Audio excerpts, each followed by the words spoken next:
Hello നമസ്കാരം എല്ലാ കൂട്ടുകാർക്കും ലിറ്റാറ്റിലേക്ക് സ്വാഗതം.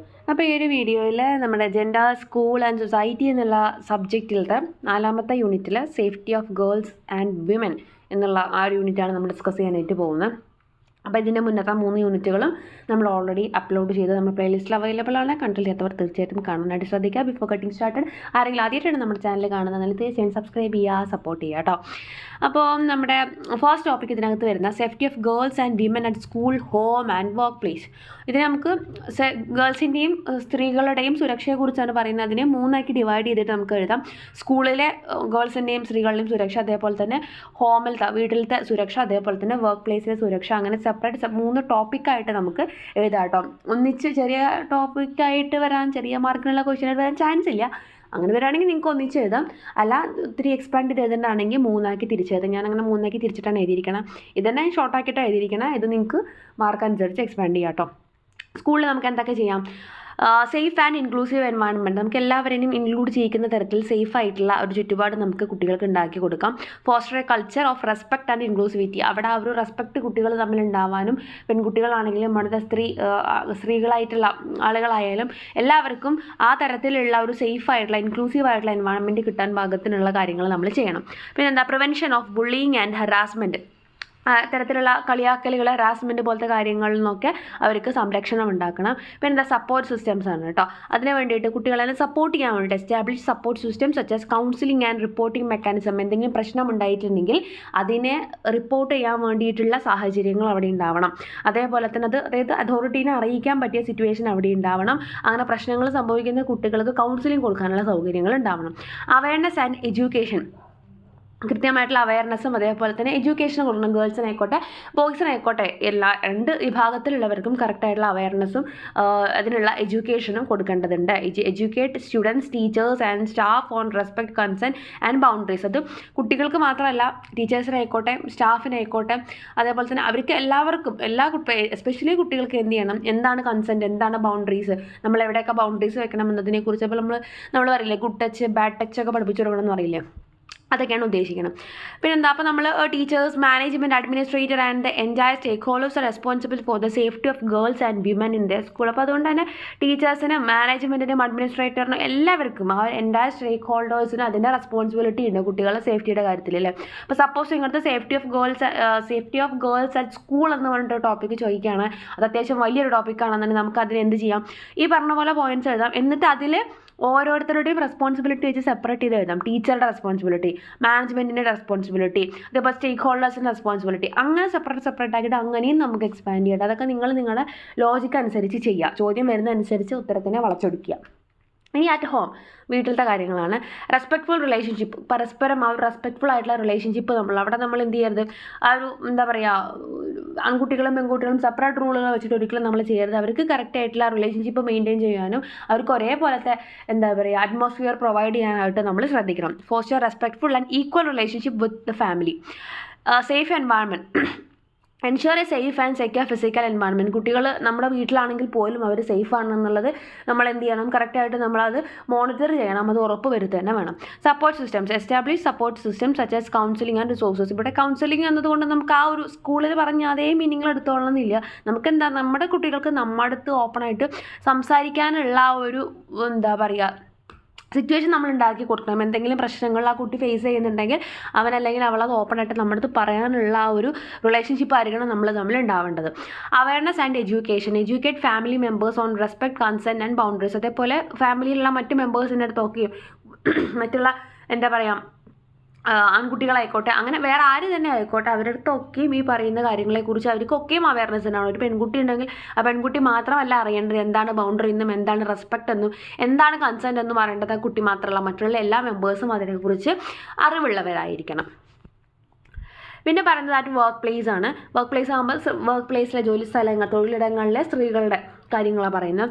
Safe and respectful work environment, വളരെ സേഫ് ആയിട്ടുള്ള റെസ്പെക്ട്ഫുൾ ആയിട്ടുള്ള ചുറ്റുപാട് ഉണ്ടാവണം. Foster A culture of respect and zero tolerance four harassment. നമ്മൾ സഹിച്ച് നിൽക്കേണ്ടി വരരുത്. ഒരു അപമാനങ്ങളോ പ്രശ്നങ്ങളൊക്കെ ഉണ്ടായിട്ടുണ്ടെങ്കിൽ അത് അവിടെ സഹിച്ച് നിൽക്കേണ്ട ഒരു സിറ്റുവേഷൻ ഉണ്ടാവരുത്. Policies and procedures, establish clear policies and procedures to prevent and address harassment. എന്തെങ്കിലും പ്രശ്നങ്ങൾ നേരിട്ടിട്ടുണ്ടെങ്കിൽ അതിന് നമ്മൾ സ്കൂളിൽ പറഞ്ഞ പോലെ തന്നെ കേട്ടോ ഇവിടെയും വരിക.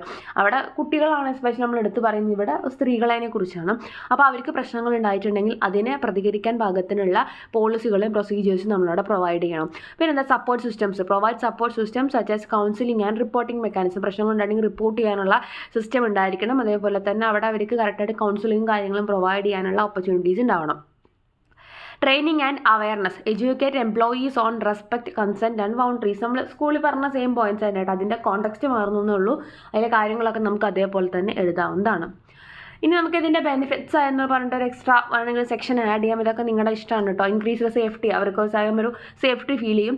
ഇംപ്രൂവ്ഡ് വെൽബീയിങ്, അവർക്ക് ആ ഒരു സുഖമായിട്ടുള്ള ആ ഒരു എന്താ പറയുക വെൽബീയിങ്ങിന് അത് ഹെൽപ്ഫുള്ളാണ്. അതേപോലെ തന്നെ എംപവർമെൻറ്റ്, സ്വയം ശാക്തീകരിച്ചെടുക്കാൻ വേണ്ടിയിട്ട് സ്വന്തം കഴിവുകളൊക്കെ മനസ്സിലാക്കാനും ഫ്രീ ആയിട്ട് അവരുടെ കാര്യങ്ങൾ പുറത്തേക്ക് എടുക്കാനൊക്കെ എന്ത് ചെയ്യാൻ സാധിക്കും, അവർക്ക് ഈ ഒരു സിറ്റുവേഷൻ അവരെ ഹെൽപ്ഫുൾ ആക്കും എന്നുള്ളതൊക്കെ മനസ്സിലാക്കുക കേട്ടോ. ഇതൊക്കെ നമ്മൾ എക്സ്ട്രാ പോയിന്റ്സ് നമ്മൾ കയ്യിൽ നിന്ന് എടുത്തിടുന്നതാണ് കേട്ടോ. ആ ഒരു നമ്മൾ എത്രത്തോളം മാർക്ക് അനുസരിച്ച് എക്സ്പാൻഡ് ചെയ്യണം അങ്ങനെയൊക്കെ നമ്മൾ നമ്മുടെ ലോജിക്ക് അനുസരിച്ചിട്ട് ചെയ്യാം. എന്തെങ്കിലും എഴുതി വയ്ക്കരുത്, ലോജിക്ക് അനുസരിച്ച് ചെയ്യാം. ഇനി എന്താണ് role of education in preventing sexual abuse and violence. വിദ്യാഭ്യാസത്തിൻ്റെ സ്ഥാനം, സെക്ഷൽ അബ്യൂസിലും വയലൻസിലൊക്കെ വിദ്യാഭ്യാസത്തിൻ്റെ സ്ഥാനം. ഇതിവിടെ വേണമെങ്കിൽ നിങ്ങൾക്ക് സെക്ഷൽ അബ്യൂസ് എന്താണ്, വയലൻസ് എന്താണ്, ഇതൊക്കെ നിങ്ങൾക്ക് എഴുതാം കേട്ടോ. ഒരു പാരഗ്രാഫ് അങ്ങനെ എഴുതാം. സെക്ഷൽ അബ്യൂസ് എന്ന് പറഞ്ഞാൽ ഇങ്ങനെയാണ്, വയലൻസ് എന്ന് പറഞ്ഞാൽ ഇങ്ങനെയാണ്, അങ്ങനെയൊക്കെ വേണമെങ്കിൽ നമുക്ക് എഴുതാം. അതൊക്കെ നമ്മുടെ സ്ട്രാറ്റജീസാണ്. Awareness and education. അപ്പോൾ കറക്റ്റായിട്ട് നമുക്ക് എഡ്യൂക്കേഷൻ കിട്ടിയിട്ടുണ്ടെങ്കിൽ അവിടെ എന്താണ്, നമുക്ക് അവിടെ അവയർനെസ് ആണ് കിട്ടുന്നത്, ഒരു ബോധമാണ് വരുന്നത്, അവബോധമാണ് നമുക്ക് കിട്ടണം. Educate individuals on healthy relationships, consent and boundaries. കറക്റ്റായിട്ട് ഒരു ഹെൽത്തി റിലേഷൻഷിപ്പ് എന്താണ്, എങ്ങനെയാണ് കൺസെൻറ്റ്, എന്താണ് ബൗണ്ടറീസ് എന്നതിനെക്കുറിച്ചൊക്കെ ആ ഒരു അറിവ് വിദ്യാഭ്യാസമുള്ള അല്ലെങ്കിൽ വിദ്യാഭ്യാസത്തിൽ കൂടെ നമുക്ക് കിട്ടണം. Prevention skill, teach skills to recognise and respond to potential abuse. അതേപോലെ ഒരു പ്രശ്നം ഉണ്ടായിട്ടുണ്ടെങ്കിൽ അവിടെ നമ്മൾ അത് പ്രിവെൻറ്റ് ചെയ്യാൻ പറ്റുന്ന തരത്തിലുള്ള സ്കില്ലുകൾ പഠിക്കാൻ എഡ്യൂക്കേഷൻ നമ്മളെ സഹായിക്കും. ആ തരത്തിലുള്ള എഡ്യൂക്കേഷൻ നമ്മൾ കുട്ടികൾക്ക് പ്രൊവൈഡ് ചെയ്യണം, റെസ്പോണ്ട് ചെയ്യാൻ പാകത്തിന്. പിന്നെന്താണ് empower individuals to speak up and seek help. അതേപോലെ തന്നെ എന്താ പറയുക, ഒരു ഹരാസ്മെൻറ്റ് നേരിട്ടിട്ടുണ്ടെങ്കിൽ അതിനെക്കുറിച്ച് പറയാൻ, അല്ലെങ്കിൽ എനിക്കിങ്ങനെ ഉണ്ടായി എന്ന് പറഞ്ഞാൽ അവിടെ ആ സ്പോട്ടിൽ റെസ്പോണ്ട് ചെയ്യാനും സ്പീക്ക് ചെയ്യാനും ഹെൽപ്പ് ആവശ്യപ്പെടേണ്ട സിറ്റുവേഷൻ ആണെങ്കിൽ അവിടെ ഹെൽപ്പ് ആവശ്യപ്പെടാനും വേണ്ടിയിട്ട് അവരെ ശാക്തീകരിച്ചെടുക്കേണ്ടത് അല്ലെങ്കിൽ എടുക്കാനും എന്തിനു സാധിക്കും, എഡ്യൂക്കേഷനെ കൊണ്ട് സാധിക്കും. പിന്നെ എന്താ bystander intervention, educate individuals on how to safely intervene in potentially harmful situation. Harmful ആയിട്ടുള്ള സിറ്റുവേഷനിൽ എങ്ങനെ ഇടപഴകണം, അല്ലെങ്കിൽ എങ്ങനെ മറ്റൊരാളുടെ കാര്യത്തിൽ നമുക്ക് അവിടെ ഡിസിഷൻ എടുക്കേണ്ടി വരും, എങ്ങനെ നമ്മൾ അതിനകത്ത് പിന്നിലോട്ട് നിൽക്കാതെ അവിടെ നമ്മൾ റെസ്പോണ്ട് ചെയ്യേണ്ട സ്ഥലത്ത് റെസ്പോണ്ട് ചെയ്യാൻ വേണ്ടിയിട്ട് ഒക്കെ എന്ത് ചെയ്യണം, അത്തരത്തിലുള്ള അറിവുകളൊക്കെ നമുക്ക് എഡ്യൂക്കേഷനിൽ കൂടെ ലഭിക്കും, അല്ലെങ്കിൽ ലഭിക്കണമെന്നാണ് പറയുന്നത്. പിന്നെ എന്താ ഹെൽത്തി റിലേഷൻഷിപ്പ് മെയിൻറ്റെയിൻ ചെയ്യാൻ, teach about healthy relationships including communication, boundaries and respect. ആ കാര്യം ഓർത്ത് കമ്മ്യൂണിക്കേഷൻ, ബൗണ്ടറീസ്, റെസ്പെക്ട്, കൺസെൻറ്റ്, അതൊക്കെ ഇങ്ങനെ റിപ്പീറ്റ് ചെയ്ത് നമുക്ക് എഴുതാം കേട്ടോ. പിന്നെ എന്താ കൺസെൻറ്റ് എഡ്യൂക്കേഷൻ, കൺസെൻറ്റ് എന്താണ് എന്നതിനെക്കുറിച്ച് നമുക്ക് പറഞ്ഞു കൊടുക്കാം. സപ്പോർട്ട് സിസ്റ്റംസിനെ കുറിച്ച് നമുക്ക്, ഇത് ഞാൻ ഓൾറെഡി ഇപ്പോൾ തന്നെ നമ്മൾ 2-3 സ്ഥലത്ത് പറഞ്ഞു, അതുകൊണ്ടാട്ടോ ഞാനത് എക്സ്പ്ലെയിൻ ചെയ്യാത്തത്.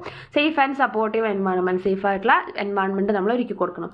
പിന്നെ എന്താ meaning and concept of body objectification. അപ്പോൾ എന്താണ് ബോഡി ഒബ്ജക്റ്റിഫിക്കേഷൻ? ഇതൊരു പുതിയ ടേം ആയതുകൊണ്ടാണ് ഞാനത് ജസ്റ്റ് ഒരു ഓൺലൈൻ ഞാൻ ആഡ് ചെയ്തിട്ടുണ്ട്. അപ്പോൾ ബോഡി ഒബ്ജക്റ്റിഫിക്കേഷൻ എന്താണ്, അപ്പോൾ അതിനെക്കുറിച്ചാണ് ഇതിനകത്ത് പറയുന്നത്. Body objectification refers to the process of treating a person's body as an object. അപ്പോൾ പേരിൽ തന്നെ പറയുന്നുണ്ട് അല്ലേ, ബോഡീനെ, ശരീരത്തിന് ഒരു ഒബ്ജക്റ്റായിട്ട്, വസ്തുവായിട്ട് കൺസിഡർ ചെയ്യുന്നതിനെയാണ് നമ്മൾ എന്ത് പറയുന്നത്, body objectification. Often for the purpose of sexual gratification, exploitation or commodification. ഒരു എന്താ പറയുക, ചൂഷണത്തിന് വേണ്ടിയിട്ട് അല്ലെങ്കിൽ സെക്ഷൽ ഗ്രാറ്റിഫിക്കേഷനൊക്കെ വേണ്ടിയിട്ടൊരു ബോഡീനെ നമ്മൾ ഒബ്ജക്റ്റായിട്ട് കൺസിഡർ ചെയ്യുന്നതിനെയാണ് ബോഡി ഒബ്ജക്റ്റിഫിക്കേഷൻ എന്നതുകൊണ്ട് ഉദ്ദേശിക്കുന്നത്. അപ്പോൾ അതിൻ്റെ മെയിനായിട്ടുള്ള കാര്യങ്ങൾ എന്തൊക്കെയാണ്? Reduction to physical appearance. അവിടെ നമ്മൾ ഫിസിക്കൽ അപ്പിയറൻസിൽ എന്താ പറയുക, ബോഡി എന്ന് പറയുമ്പോൾ ഒരിക്കലും നമ്മളൊരു ഒബ്ജക്റ്റായിട്ട് നമുക്ക് കൺസിഡർ ചെയ്യാൻ പറ്റില്ല, നമ്മുടെ ലൈഫിൻ്റെ ഒരു ഭാഗം തന്നെയാണ് അല്ലേ. അപ്പോൾ അവിടെ നമ്മൾ റെഡ്യൂസ് ചെയ്യപ്പെടുക, ഫിസിക്കൽ അപ്പിയറൻസിൻ്റെ ബേസിൽ നമ്മൾ റെഡ്യൂസ് ചെയ്യപ്പെടുക എന്ന് പറയുന്നത് വളരെ മോശമായിട്ടുള്ള കാര്യമാണ്. Focusing solely on a person's physical appearance rather than there thoughts, feelings or experiences. ഒരാളുടെ ചിന്താഗതി എത്ര നല്ലതായാലും, ഒരാളുടെ എന്താ പറയുക എക്സ്പീരിയൻസുകൾ എത്ര ഗ്രേറ്റ് ആയിട്ടുള്ള എക്സ്പീരിയൻസുകൾ ഉണ്ടായിരുന്നാലും ആ ആളുടെ ഫിസിക്കൽ അപ്പിയറൻസ് മാത്രം വെച്ചിട്ട് നമ്മളൊരാളെ ജഡ്ജ് ചെയ്യാന്ന് പറഞ്ഞിട്ടുണ്ടെങ്കിൽ ഇത് വളരെ മോശമായിട്ടുള്ളൊരു കാര്യമല്ലേ. പിന്നെ എന്താണ് sexualisation, treating a person's body as A sexual object often without regard for their autonomy or agency. അവരുടെ അറിവ് പോലും അല്ലെങ്കിൽ അവരുടെ സമ്മതം ഇല്ലാതെ വേറൊരാളുടെ അല്ലെങ്കിൽ ആ ഒരു വ്യക്തിയുടെ ശരീരത്തിൽ നമ്മൾ സെക്ഷൽ ഒബ്ജക്റ്റ് ആയിട്ട് യൂസ് ചെയ്യുക അല്ലെങ്കിൽ കൺസിഡർ ചെയ്യുക എന്ന് പറയുന്നത് എന്താണ്, അതിൻ്റെ ഒരു ഭാഗമായിട്ട് ബോഡി ഒബ്ജക്റ്റിഫിക്കേഷൻ്റെ ഭാഗമായിട്ട് നമുക്ക് കൺസിഡർ ചെയ്യാം. പിന്നെ commodification, using a person's body for economic or social gain often without their consent or fair compensation. കറക്റ്റായിട്ടുള്ള കോമ്പൻസേഷൻ കിട്ടാതെ അല്ലെങ്കിൽ അവരുടെ അനുവാദം ഇല്ലാതെ ഒരു വ്യക്തിയുടെ ബോഡീനെ നമ്മളൊരു സാമ്പത്തികപരമായിട്ടുള്ള ഒരു ലാഭത്തിന് വേണ്ടിയിട്ട് അല്ലെങ്കിൽ സാമൂഹികപരമായിട്ടുള്ള ഒരു ലാഭത്തിന് വേണ്ടിയിട്ട് നമ്മൾ ഉപയോഗിക്കുകയാണെങ്കിൽ, നമ്മളിപ്പോൾ ആഡുകളിലും കാര്യങ്ങളിലൊക്കെ കാണാറില്ലേ എക്സ്പോസീവായിട്ടുള്ള എക്സ്പോസീവായിട്ടൊക്കെ ഉള്ള സംഭവങ്ങളൊക്കെ ചെയ്തുകൊണ്ട് അതെന്താണ് അവിടെ ഒരു കമ്മോഡിഫിക്കേഷനാണ് ചെയ്യുന്നത്. ആ ഒരു ബോഡി എന്ന് പറയുന്ന സംഭവത്തിനെ പ്രൊജക്റ്റ് ചെയ്ത് കാണിച്ചുകൊണ്ട് ബോഡി ഒബ്ജക്റ്റിഫിക്കേഷൻ ചെയ്ത് കാണിച്ചുകൊണ്ട് അവിടെ എക്കണോമിക്കലി ഒരു ലാഭം നേടിയെടുക്കുകയാണ് ചെയ്യുന്നത്. അപ്പോൾ അതാണ് ഇവിടെ ഉദ്ദേശിക്കുന്ന കമ്മോഡിഫിക്കേഷൻ എന്നത് മനസ്സിലാക്കുക. പിന്നെ അതിൻ്റെ ഇമ്പാക്റ്റ് എന്താണ്, നെഗറ്റീവ് ബോഡി ഇമേജാണ്. അപ്പോൾ അവർക്ക് ഇത്തരത്തിൽ ഭയങ്കര മോശമായി നമ്മൾ പറയുന്നത് നമ്മുടെ എത്രത്തൊക്കെ നമ്മുടെ മനസ്സ് നല്ലതാണെങ്കിലും നമ്മുടെ ബോഡി വെച്ചിട്ട് അതിങ്ങനെയാണ്, വേണ്ട രീതിക്കുള്ള ഭംഗിയില്ല എന്നുള്ള രീതിക്ക് പറഞ്ഞിട്ടുണ്ടെങ്കിൽ നമുക്ക് സ്വയം ഒരു നെഗറ്റീവ് ബോഡി ഇമേജാണ് അവിടെ വരുന്നത് അല്ലേ. നമ്മുടെ സെൽഫ് എസ്റ്റീമിനും ഒക്കെ അത് കാര്യമായിട്ട് ബാധിക്കുന്ന കാര്യമാണ്. പിന്നെ objectification and exploitation can contribute to objectification, exploitation and violence against individual. അപ്പോൾ ഇത്തരത്തിലുള്ള ഒബ്ജക്റ്റിഫിക്കേഷൻ കാരണം എന്താണ്, അത് ചൂഷണത്തിലേക്കും പലതരത്തിലുള്ള വയലൻസിലേക്കും ഒക്കെ വഴിതിരിക്കുന്നുണ്ട്. പിന്നെ societal beauty standards perpetuates unrealistic and harmful societal beauty standards. അപ്പോൾ ഇത്തരത്തിലുള്ള ബ്യൂട്ടി സ്റ്റാൻഡേർഡ്സ് നമുക്ക് കേൾക്കുന്ന സമയത്ത് അല്ലെങ്കിൽ അത് മനസ്സിൽ കയറി കഴിഞ്ഞാൽ അവിടെ എന്ത് സംഭവിക്കും, നമ്മൾ അങ്ങനെയാണ് ശരിക്കും ആ ഒരു സിനിമാ താരത്തിനെ പോലെ അങ്ങനത്തെ ഒരു സ്ട്രക്ചറാണ് നമുക്ക് വേണ്ടത്, അങ്ങനത്തെ ഒരു നിറമാണ് നമുക്ക് വേണ്ടത് എന്നൊക്കെ പറഞ്ഞിട്ട് അതിലെത്താൻ വേണ്ടിയിട്ട് നമ്മൾ അൺഹെൽത്തി ആയിട്ടുള്ള പല കാര്യങ്ങൾ പട്ടിണി കിടക്കുകയും അങ്ങനെ ഇങ്ങനെയൊക്കെ ചെയ്തിട്ട് നമ്മൾ കണ്ടിട്ടില്ലേ.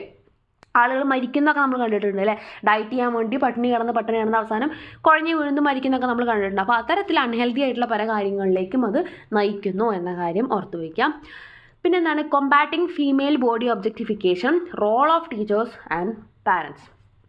അപ്പം ഇതിനൊക്കെ എന്താ പറയുന്നത്, കോമ്പാറ്റിംഗ് ഫീമെയിൽ ബോഡി ഒബ്ജക്റ്റിഫിക്കേഷൻ, അത് ഫീമെയിൽ ബോഡി ഒബ്ജക്റ്റിഫിക്കേഷനെ എന്താ പറയുക നമ്മൾ എതിർക്കുന്ന രീതിയിൽ അല്ലെങ്കിൽ അതിൽ നിന്ന് നമുക്കൊരു മുക്തി കിട്ടുന്ന രീതിയിൽ role of teachers and parents, അതിന് വേണ്ടിയിട്ട് ടീച്ചേഴ്സിനും പാരൻസിനും എന്ത് ചെയ്യാം, ഈ ഒരു പ്രശ്നത്തിന് പരിഹാരമായിട്ട് ടീച്ചേഴ്സിനും പാരൻസിനൊക്കെ എന്ത് ചെയ്യാം, അതിൽ അവരുടെ റോളാണ് ചോദിക്കുന്നത് കേട്ടോ. അപ്പോൾ ഇതിന് നമുക്ക് രണ്ടാക്കി തിരിക്കാം, role of teachers and role of parents എന്നുള്ളത്. അപ്പോൾ റോൾ ഓഫ് ടീച്ചേഴ്സിൽ എന്താ വരിക, പ്രൊമോട്ട് പോസിറ്റീവ് ബോഡി ഇമേജ്, ഇവർക്ക് കുട്ടികൾക്ക് പറഞ്ഞു കൊടുക്കുക. മേ ബി കുറച്ച് നമ്മൾ വിചാരിക്കുന്ന പോലെ വളരെ സ്ട്രക്ചർ അല്ലെങ്കിൽ വളരെ ആ ഒരു കേവും കാര്യങ്ങളൊക്കെയുള്ള തിരുവാതാരങ്ങളെ പോലത്തെ ഒരു ബോഡി ഷേപ്പ് ആയിക്കൊള്ളണമെന്നില്ല എല്ലാവർക്കും. അപ്പോൾ അതുകൊണ്ട് തന്നെ എന്താണ്, എല്ലാവരുടെ ബോഡി ഷേപ്പും അല്ലെങ്കിൽ എല്ലാവരുടെ ശരീര പ്രകൃതിയും ഒക്കെ എന്താണ്, അത് വളരെ നാച്ചുറൽ ആയിട്ടുള്ള കാര്യമാണ്. അതിനെ ഒരു പോസിറ്റീവായ ഒരു ഇമേജ് ആയിട്ട് അവർക്ക് പറഞ്ഞു കൊടുക്കുക. Encourage positive body image and self esteem in students. അപ്പോൾ അത് കുറച്ച് തടിച്ചു പോയാൽ അല്ലെങ്കിൽ കുറച്ച് നിറം കുറഞ്ഞു പോയാൽ ഇതൊന്നും ഒരു പ്രശ്നമുള്ള കാര്യമല്ല എന്നുള്ള രീതിക്ക് പോസിറ്റീവായിട്ടുള്ള കാര്യങ്ങൾ പറഞ്ഞു കൊടുക്കുക. പിന്നെ critical thinking, teach critical thinking skills to analyse media and societal messages. Society മീഡിയയൊക്കെ അങ്ങനെ പല ഇമേജുകൾ നിങ്ങൾക്ക് തരും, അതിനെയൊക്കെയും ക്രിട്ടിക്കലി തിങ്ക് ചെയ്യാനുള്ള ഒരു ക്യാപ്പബിലിറ്റി കുട്ടികളിൽ ഉണ്ടാക്കി കൊടുക്കണം. പിന്നെന്താ inclusive curriculum, incorporate diverse perspectives and experiences in the curriculum. പലതരത്തിലുള്ള കാഴ്ചപ്പാടുകളും എക്സ്പീരിയൻസുകളും എല്ലാം കരിക്കുലത്തിൽ ആഡ് ചെയ്യണം. Safe and respectful environment, create a safe and നമ്മൾ ഓൾറെഡി പറഞ്ഞു, സേഫ് ആയിട്ടുള്ള ഒരു എൻവയൺമെൻറ്റ് ഉണ്ടാക്കി കൊടുക്കാം. ഇനി അതിൽ തന്നെ role of parents, model positive body image, model positive body image and self esteem at home. ഈ പറഞ്ഞ പോലെ സെൽഫ് എസ്റ്റീം ഒക്കെ കുട്ടികൾക്ക് വീട്ടിൽ തന്നെ പറഞ്ഞു കൊടുക്കുക. അതായത് പോസിറ്റീവായിട്ടുള്ള ഒരു ബോഡി ഇമേജ് കുട്ടികൾക്ക് ഉണ്ടാക്കി കൊടുക്കുക, അല്ലെങ്കിൽ അവർക്ക് പറഞ്ഞ് മനസ്സിലാക്കി കൊടുക്കുക. അങ്ങനെയൊന്നുമില്ല, നിൻ്റെ ശരീരപ്രകൃതി ഇങ്ങനെയാണ്, അത് ഓക്കെയാണ്, ഇറ്റ്സ് ഓക്കെ എന്നുള്ളത് പറഞ്ഞ് കൺവിൻസ് ചെയ്ത് കൊടുക്കുക. Open communication, engage in open and honest conversations with children and about body image and self worth. ഓപ്പണായിട്ട് മനസ്സ് തുറന്ന് കുട്ടികൾക്ക് ഇങ്ങോട്ട് അവരുടെ പ്രശ്നങ്ങളും സംശയങ്ങളും പറയാനും നമുക്ക് അങ്ങോട്ടും പറയാൻ വേണ്ടിയിട്ടുള്ള ആ ഒരു സിറ്റുവേഷൻ അവിടെ ഉണ്ടാക്കി കൊടുക്കാം. Media literacy, teach children to critically evaluate media messages. മീഡിയയിൽ പറയുന്ന കാര്യങ്ങൾ സംശയാസ്പദമായിട്ട് അല്ലെങ്കിൽ അതിൻ്റെ നെഗറ്റീവ്സും പോസിറ്റീവ്സും ചിന്തിക്കാൻ പാകത്തിന് അവരുടെ ആ ഒരു മെൻറ്റാലിറ്റീനെ ബിൽഡ് ചെയ്തെടുക്കുക. Supportive environment, create a supportive environment where children feel comfortable, കുട്ടികൾ കംഫർട്ടബിൾ ആയിരിക്കുന്ന ഒരു എൻവയൺമെൻറ്റ് ഉണ്ടാക്കി കൊടുക്കുക. ഇത്രയാണ് ഇതിനകത്ത് മെയിനായിട്ടും വരുന്നത്. അടുത്ത ചാപ്റ്റർ നമ്മൾ ഉടനെ തന്നെ അപ്ലോഡ് ചെയ്യുന്നതായിരിക്കും. താങ്ക്